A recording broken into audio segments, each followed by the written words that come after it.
Ever wondered how you can recycle your kitchen scraps into a valuable resource for your garden? Well, today, we're diving into the fascinating world of composting. This natural process not only turns your organic waste into nutrient-rich soil, but it also plays a crucial role in reducing landfill waste, curbing greenhouse gas emissions, and promoting healthy plant growth. It's like giving nature a helping hand right from your backyard. So whether you're a seasoned gardener or just a green enthusiast, let's explore this eco-friendly practice together. So what exactly is composting, you might ask? Organic composting is the natural process of recycling organic matter like fruit peels, vegetable scraps, leaves, and grass clippings into a nutrient-rich soil conditioner. Think of it as nature's way of recycling. It's Mother Earth's secret recipe for creating a natural fertilizer that enriches the soil and promotes healthy plant growth. But what's the science behind it? It's all about the microscopic world. The compost pile is a bustling city for microbes like bacteria and fungi.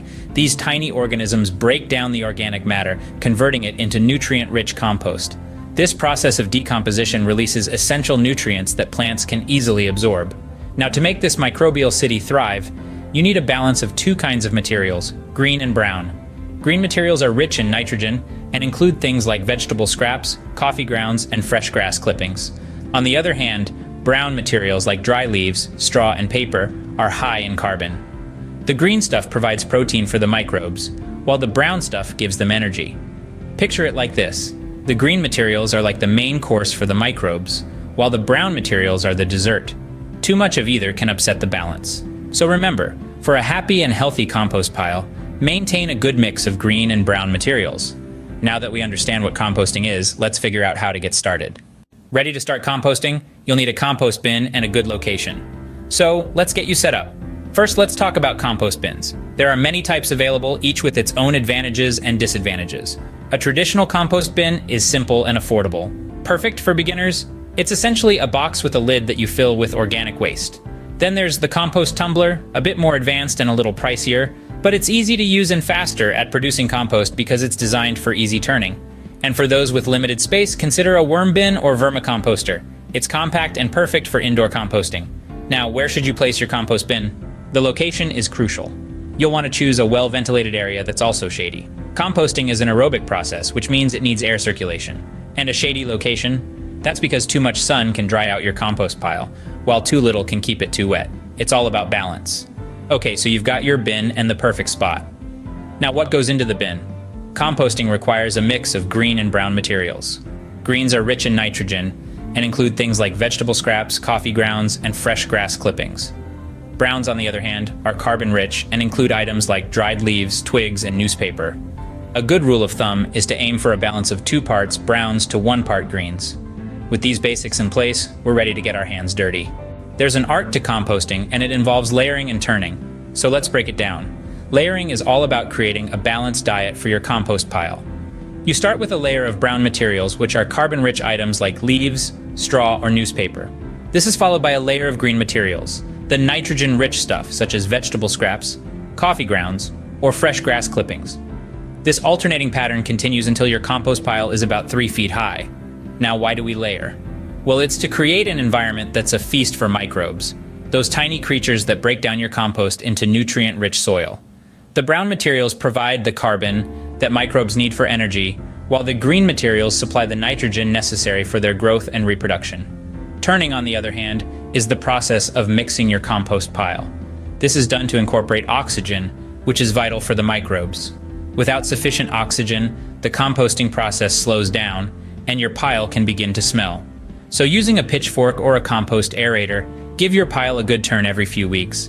But what if you're facing issues? Maybe your compost pile smells bad, or the decomposition process is taking forever. Don't worry, we've all been there. Bad odors usually mean your compost is too wet or lacks oxygen. To fix it, add more brown materials and give it a good turn. If your compost pile is slow to decompose, it may be too dry or lacking green materials. So moisten it with water and add more green stuff. Once you've mastered these techniques, you're well on your way to creating your own black gold.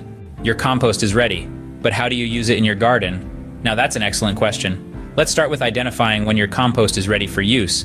Picture this. It's a rich, dark brown material that resembles fertile garden soil. It has a crumbly texture and earthy aroma, a far cry from the kitchen scraps and yard waste you started with. This, my friends, is finished compost, and it's a garden's best friend. But how do you harvest it? Simply move the freshest, undecomposed material on top to one side and scoop out the finished compost beneath. This nutrient-rich compost is now ready to give your garden a boost. Now let's talk about the benefits of using compost in your garden. You see, compost is a soil conditioner, a fertilizer, and a disease suppressor all rolled into one. It improves soil structure, making it easier for plant roots to grow. It also enhances soil fertility by adding nutrients and beneficial microbes. And did you know that compost can help suppress plant diseases and pests? Yes, indeed. So how do you incorporate compost into your soil and plant care routine? Well, you can mix it into garden soil or potting mix, use it as a mulch, or even make compost tea for watering plants. Just remember, a little goes a long way, and there you have it. Using compost in your garden isn't just about recycling waste, it's about creating a healthier, more productive garden that's in tune with nature. Ready to take your composting to the next level? Let's dive into some advanced techniques. First up, we have vermicomposting. This is composting with a twist, as it involves using worms, specifically red wigglers, to do the heavy lifting. The worms eat your organic waste and excrete nutrient-rich worm castings. These castings are like magic for your plants, providing them with a wealth of nutrients. Setting up a worm bin is a breeze. You'll need a container with ventilation, bedding for the worms, such as shredded newspaper, and of course the worms themselves. Feed them your kitchen scraps and watch as they transform your waste into black gold. Next, we have compost tea, a potent, nutrient-dense liquid that your plants will love. To make compost tea, simply steep your finished compost in water for a few days, stirring occasionally. Strain the mixture and voila, you have compost tea.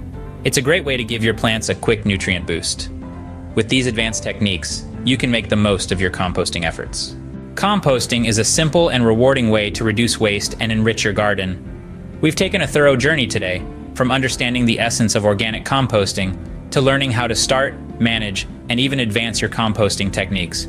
It's your turn now to start this green journey. Embrace the science, enjoy the process, and reap the rewards of a healthier, more vibrant garden. Remember to like, subscribe, and share your composting experiences in the comments below.